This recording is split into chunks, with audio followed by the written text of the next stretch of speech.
In today's video, I'm taking the D3D11 example that I've been working on and copying the core details into the main code base, where it will become a new backend to the graphics abstraction. And then I'm using that new information that I get to refine the abstraction layer.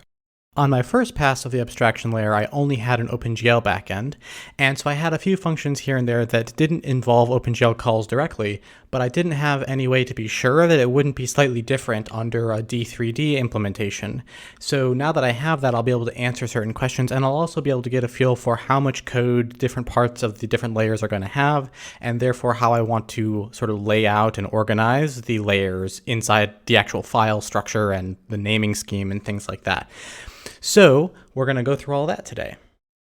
So although last time I tried to get everything ready to go so that I would have the D3D11 example ready, as soon as I got started on this, I looked at the D3D11 example and felt that I could still make a little more progress on getting it to match the layout that I want. So I just take a little bit of time to do the extra things that I thought of at a first glance before I go to actually do the plugging in.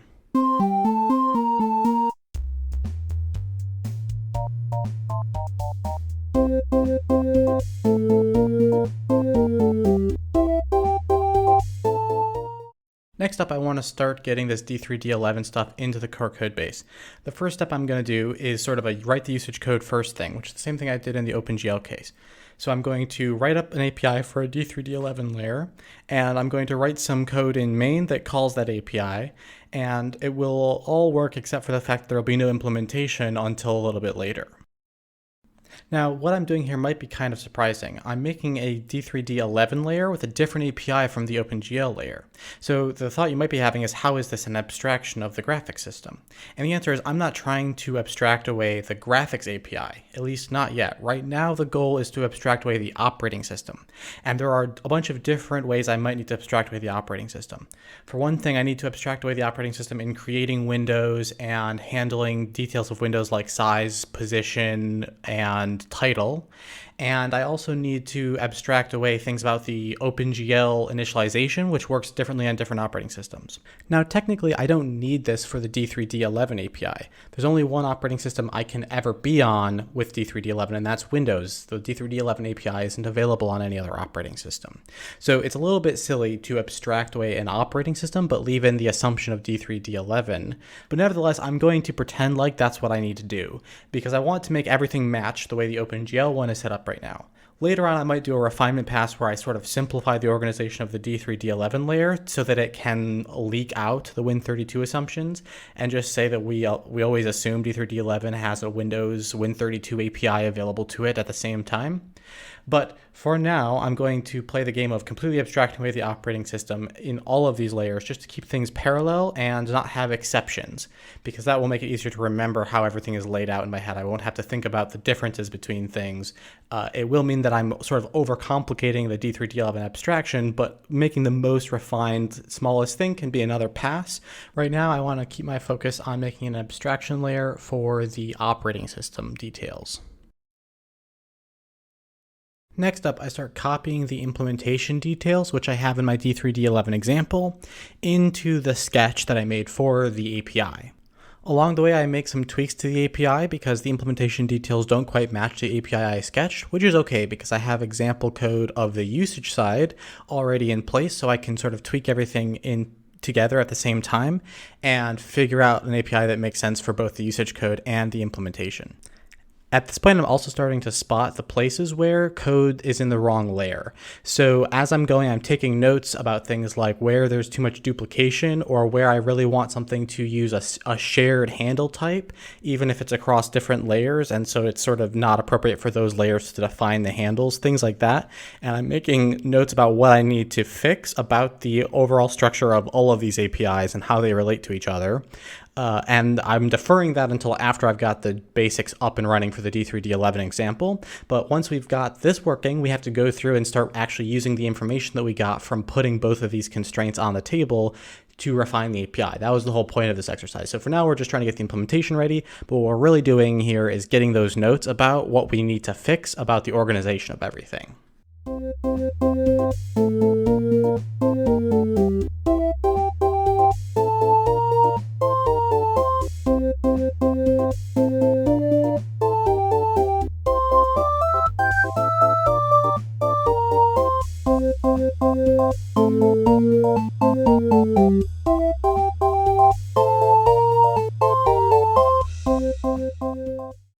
So after taking all of those notes, the first big thing I knew I needed to fix was the organization of this code.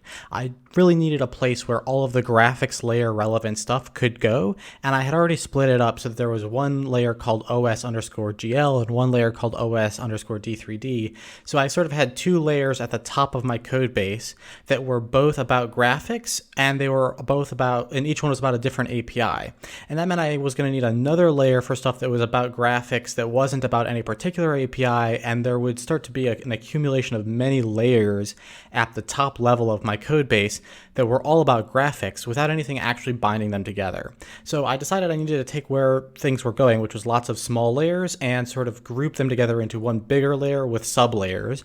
And so the structure of the code base went from this tree here to this, where I have a shared graphics layer first, and then I have files in there that include things like the shared graphics abstraction that is available for any graphics API, but is implemented differently on each operating system, and also separate portions for each of the sub-layers that are like the OpenGL specific stuff, the D3D specific stuff, which also ends up needing per operating system implementations within them.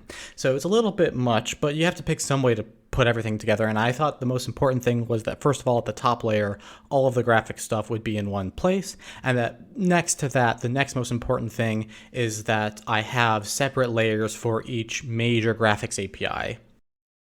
Next up, I made a pretty big decision about the structure of this that in hindsight I think was a very good call, which is I decided I should only have one type of handle for Windows.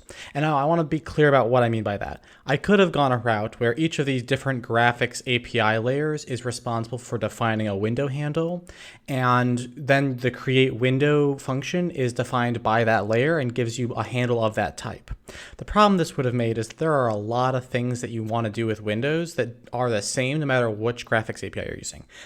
No matter what renderer you have, you're still going to have windows with X buttons, minimize buttons, maximize. You're going to want to be able to go full screen, set the title, figure out the size of the window, determine whether or not the user is resizing the window and get a unique handle for that. It would have created a lot of issues if I had some kind of system where whenever a window is getting resized, I have to tell the application code somehow that there's a window getting resized, but I can't be sure which index space it comes from because it's not generated in the same way for this operating system no matter what, because it somehow depends on the graphics API.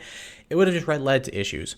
So instead what I decided needs to happen is that I'm going to create one unified graphics handle system in the graphics layer that is not graphics API dependent, and all of the operating system specific code for dealing with Windows that doesn't really matter how you render to the window, that's all going to be contained in just the graphics layer and the sort of GFX essential layer that I've just created.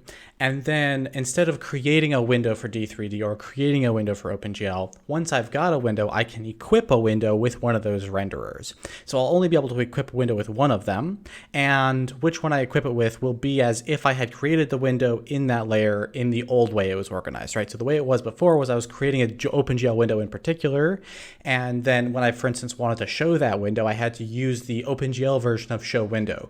Now I'll have just one version of show window, and I'll have equip OpenGL rendering or equip D3D rendering as options to tell the system, hey, go ahead and set up all of the D3D specific stuff for this window. And the good news is all of that looks like it works because the parts that I'm going to share here, creating the window, showing the window, all that other stuff about position and size and stuff, has nothing to do with the graphics API at all. So I don't have to hide an abstraction layer inside the implementation that reaches in and figures out what the renderer is. None of that has to happen.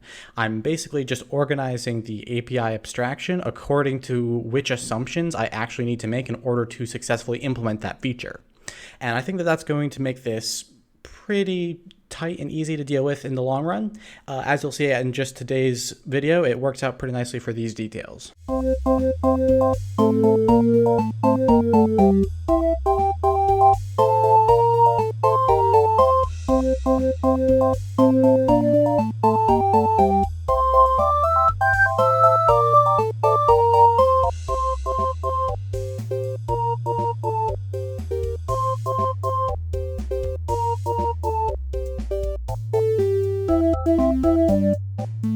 Finally, I'm going to deal with one smaller issue. The error handling stuff that I did before, I don't want to overhaul it right now. I think it's pretty good the way it is. It might not be the way I want it to be forever, but it's good for now. But I do kind of want to be able to share it between these layers. Right now what's happening is each layer defines its own string and you have to get the error from it separately. I don't think that makes a lot of sense. I should try to make it as shared as possible. I wasn't entirely sure how far I wanted to go with that, but I decided to just throw it all the way into the base layer. So instead of having a thread local in my D3D layer and a thread local in my OpenGL layer, and instead of saying, oh, that's a graphics layer string or something, I decided to just say, instead of bubbling it up the tree a little bit at a time, how about we just stick it at the root and say there's just an error string attached to each thread, and any function that wants to can set the error string. This is just a new rule in my code base that if there's an error in some of my code, I can elaborate on what went wrong. I still want the return value from the function to sort of be something that makes sense for an error, but then I can elaborate on what went wrong by just setting the error string for the current thread.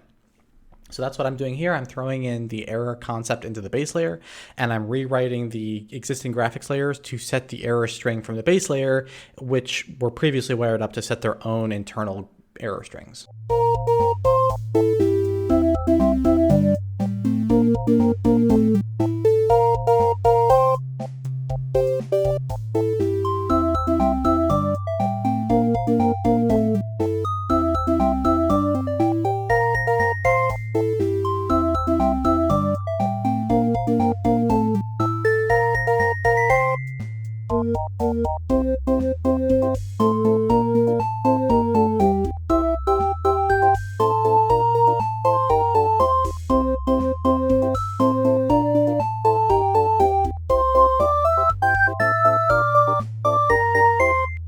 So with that, the structure of this layer is starting to make a lot more sense, but a lot of the details are very rough still. I left a lot of to-dos all over the place. The names don't make any sense. So we definitely need to come back and do another refinement pass over a lot of the things that were rushed through as we were just getting the basic structure correct. So that's what we'll be getting to next time. See you then.